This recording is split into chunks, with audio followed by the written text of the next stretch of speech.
আজি সানডে আৰু সানডে দিনাখন ভালকৈ পূজা কৰিবলৈ টাইম পাওঁ, বেলেগ দিনাখন ইমান টাইম নাপাওঁ কাৰণ বাবুৰ স্কুল থাকে, হাজবেণ্ডৰ ডিউটি থাকে। আৰু যোনদিনাখন ভালকৈ পূজা কৰিব টাইম পাওঁ সেইদিনাখন 1 ঘণ্টামান পূৰা মন লগাই মেলি পূজা কৰোঁ।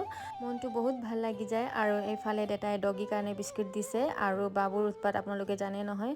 তাৰপাছত এইফালে পূজা কৰি লৈছোঁ আৰু বাৰ লগত কথা পাতিবতো নেৰোঁ। আমি সদায় আমাৰ লেকচাৰ কেতিয়াও শেষ নহয়। আৰু মাৰ নিজৰ কামত হোলীৰ কাপোৰবোৰ ধুই আছে, দাদাৰ গোটেই লেতেৰা লাগি আছিলে। আৰু এইফালে বা আৰু ভিনদেউৱে ব্ৰেকফাষ্ট বনাই আছে। Happy birthday to you. Oh, happy birthday last one. Happy birthday to you. Birthday to you. Hey, look at happy birthday. Hey, look at happy birthday. অলপমান খাই দিও বাবা আজি বাৰ্থডে হ্যাপি বাৰ্থডে মই খাই দিওঁ চাওঁ। বাবু খুৱাই দিয়া ইমান বোকা। বাবু টেনশন হৈ গ'ল, বাবুৰ বিস্কুট গ'ল বুলি। অলপমান খুৱাই দিবা দেই।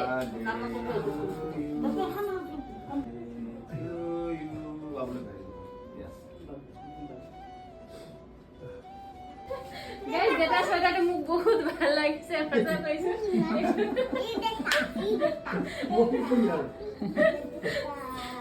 কিবা এটা পিন্ধিলে হ'ল।